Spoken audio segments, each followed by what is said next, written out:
மிகப்பெரிய ஊழல். அது சாதாரண எத்தனையோ பல ஆயிரம் கோடிகள் ஊழல் நினைக்கிறது. 60 லட்சம் என்பதாம் சாதாரணம் என்று சொல்வீர்கள். ஆனால் இது போன்ற சிறு சிறு ஊழல்களை களையும் பொழுதுதான் மிகப்பெரிய ஊழல் நடைபெறுவது பெரும்பாலும் தடுக்கப்படுவதற்கான ஒரு முன்னோட்டமாக இருக்கும் என்பதற்காகத்தான் இந்த ஊழல் குறித்து அம்பலப்படுத்த இருக்கிறது சத்தியம் டிவி.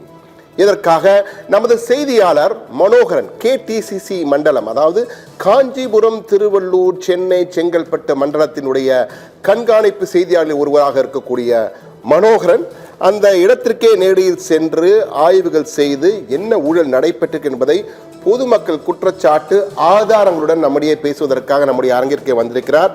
அவரையும் வரவேற்று இந்த ஊழல் குறித்து மக்களுக்கு அம்பலப்படுத்த இருக்கிறோம்.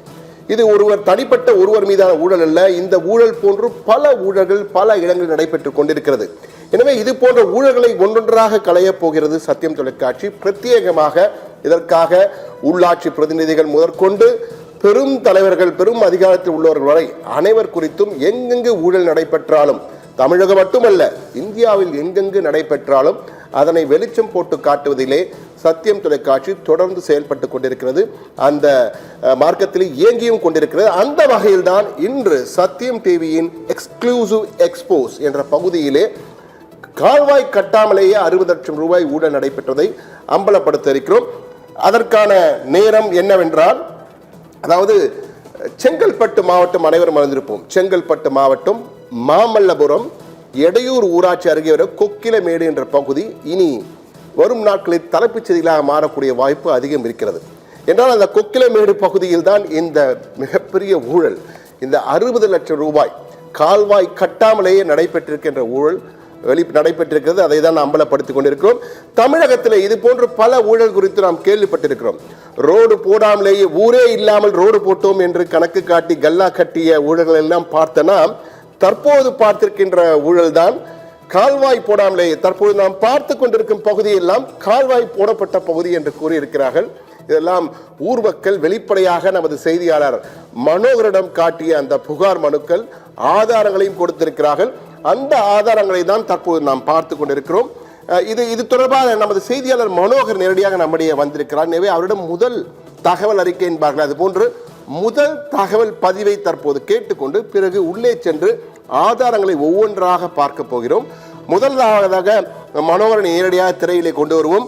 மனோகரன், நீங்கள் அந்த இடத்துல போய் பார்த்தீங்க, அந்த கொக்கிலமேடு பகுதியில் என்ன நடந்தது, சுருக்கமா முதல்ல முத்தாய்ப்பா என்ன நடந்தது என்ற சாராம்சத்தை நமது நேயர்களுக்கு சொல்ல முடியுமா?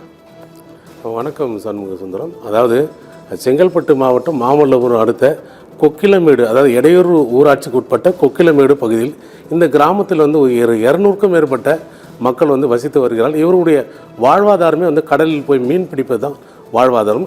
இவர்கள் கடந்த 2021ஆம் ஆண்டு நடைபெற்ற தேர்தலின் போது ராசாத்தி மற்றும் சாமுண்டீஸ்வரி தலைவராகவும் ராசாத்தியை துணைத் தலைவராகவும் நியமித்து இவர்கள் வந்து வாக்களித்து மக்கள் பணி செய்வதற்காக தலைவர், துணை தலைவர் பதவியை நியமிக்க செய்தார்கள், பணி அமைத்தினார்கள்.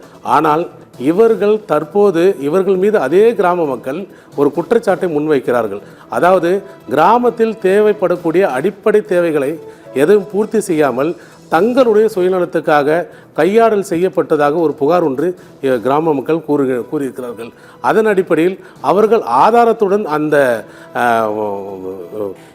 அனைத்து சான்றிதழ்களும் நமக்கு வழங்கியிருக்கிறார்கள். குறிப்பாக நமக்கு வந்து இந்த தகவலை தெரிவிக்கப்பட்டு அந்த இடத்துக்கு, சம்பவ இடத்துக்கு நானே சென்று அதை முழுவதும் ஆய்வு செய்தேன். ஆய்வு செய்த பிறகே தற்போது இந்த நீங்கள் அதை பார்க்கலாம். அதாவது இது போல ஒரு நமது நேயர்களுக்கு அதை விளக்கமாக சொல்ல முழு திரையிலே போட வேண்டும் என்று கேட்டுக்கொள்கிறேன். நமது டைரக்டர் நிச்சயமாக முழு திரையில் போடுவார். அதை அந்த கால்வாயை நீங்கள் பார்க்கலாம் மிக தெளிவாக. அந்த முழு திரையில் அந்த கால்வாய்க்கு எப்படி இருந்திருக்க வேண்டும், எப்படி கட்டப்பட வேண்டும் என்பதற்காக இந்த கால்வாய் இப்படிதான் இருந்திருக்க, இப்படிதான் கட்டப்பட வேண்டும். ஆனால் இதுதான் கால்வாய் கட்டுவதற்கான பகுதி என்பது போல் சொல்கிறார்கள். ஆனால் இந்த இடங்கள் எப்படி கட்டியிருக்கிறார்கள் பாருங்கள். இதற்கு பல லட்சங்கள் செலவு செய்திருக்கிறார்கள். இது சகதியம் அடைத்துக் கொண்டிருக்கு. இந்த கால்வாயெல்லாம் ஓடுவதற்காக தான் கால்வாயை கட்ட வேண்டும் என்று கூறியிருக்கிறார்கள். ஆனால் அந்த வெறும் சாலை தான் இருக்கும். நீங்கள் பார்க்கலாம், அடுத்த காட்சியிலே வெறும் சாலை இருக்கும். அந்த சாலையிலே நீங்கள் பார்க்கலாம், வெறும் அந்த கால்வாய் போடுவதற்கான அறிகுறி கூட இருக்காது. இதெல்லாம் கால்வாய் கட்டிய இடங்கள் என்று கூறுகிறார்கள். நீங்கள் பாருங்கள், இங்கெல்லாம் கால்வாய் இருப்பதாக சொல்லியிருக்கிறார்கள். இங்கெல்லாம் கால்வாய் கட்டி இருப்பதாகவும் இதற்காக 60 லட்சம். இதில் பெரிய கூத்து என்ன, இந்த சாலையிலே கால்வாய் இருக்கிறதாம். அவர்கள் கணக்குப்படி இந்த சாலை இருக்கிறது. இந்த பெரிய கூத்து என்னவென்றால் ஒரே நாளிலே இந்த பணியை முடித்திருக்கிறார்கள். பணி காலையில் 8 மணியில் தொடங்குகிறது, 5 மணிக்கெல்லாம் முடித்து விட்டார்கள். அதுவும் ஒரே நாளிலே 4127 பேர். எங்காவது இவ்வளவு பேர் வேலை செய்யுமா இந்த கால்வாயை கட்டுவதற்கு? ஒரே நாளில் 4127 பேர் பணிபுரிந்ததாக இந்த கணக்கு காண்பித்திருக்கிறார்கள். அதற்கான ஆதாரங்களும் நம்மிடம் இருக்கின்றன. மனோகரன், நான் சொல்வதை நீங்கள் ஒப்புக்கொள்கிறீர்கள். அதற்கு ஆதாரங்கள் என்னென்ன என்பதில் திரையில் தற்போது பார்க்கலாம். அந்த சான்றிதழ்கள் எல்லாம் கொடுத்திருக்கிறார்கள். மிக தெளிவாக அந்த சான்றிதழ்களே தெளிவாக பணி என்று தொடங்கியது, என்று முடிந்திருக்கிறது, எவ்வளவு பங்கேற்றார்கள், எவ்வளவு படிப்பு, அவர்களுக்கு எவ்வளவு கூலி கொடுக்கப்பட்டது என அனைத்து ஆதாரங்களும் இருக்கின்றன.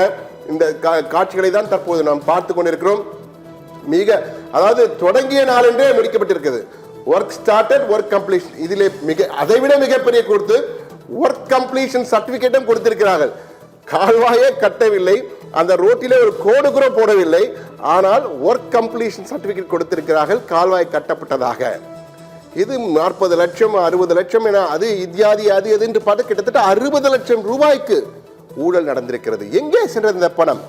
தலைவரும் துணை தலைவரும் சுருட்டி விட்டார்களா, அல்லது வேறு யாருக்கெல்லாம் பங்கு போனது என்றெல்லாம் நாம் சொல்லவில்லை. அந்த ஊர் மக்கள் கேள்வி கேட்கிறார்கள்.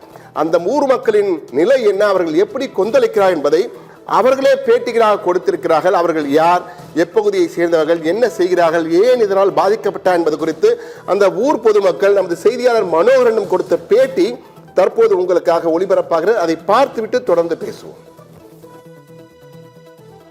எங்கள் கிராமத்தில் கிட்டத்தட்ட 200 குடும்பங்கள் வசிக்கிறாங்க. 200 குடும்பமும் நாங்கள் வந்து மீன்பிடி நம்பி தான் இருக்கிறோம். மீன் கிடைச்சாதான் எங்களுக்கு வாழ்வாதாரம். எங்கள் வீட்டில் இருக்கிற பெண்மணிகள் எல்லாமே மீன் எடுத்துகிட்டு போவாங்க. சிலர் வந்து கல்பாங்க துப்புரவு பணிக்கு போவாங்க. நாங்கள் யாரும் சரியாக படிக்கல. ஆனால் எங்கள் கிராமத்தில் நடந்த தேர்தல் மூலிமா எங்கள் கிராமத்தை சேர்ந்த ராசாத்தி என்றவங்களை துணைத் தலைவராக தேர்ந்தெடுத்தோம்.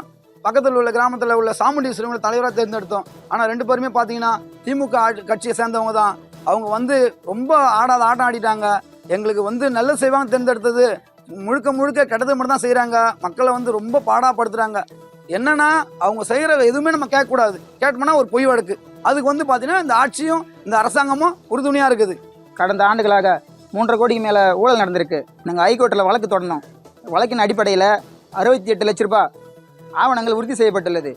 இதை கண்டித்து தலைவர் மற்றும் துணைத் தலைவர் இவர்களது பதவிக்காலம் பறிக்கப்பட வேண்டாம்.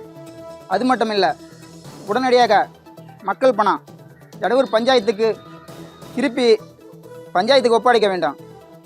இதன் அடிப்படையில் இவர்களை கைது செய்யப்படணும். இதன் மூலம் கொக்கிலம் இன்னொரு பகுதி மக்கள் சார்பாக நாங்கள் தெரிவிக்கிறோம். இந்த இடையூறு ஊராட்சியில் கிட்டத்தட்ட 3 கோடி ரூபாய்க்கு மேல் ஊழல் நடந்திருப்பது நிரூபிக்கப்பட்டிருக்கிறது.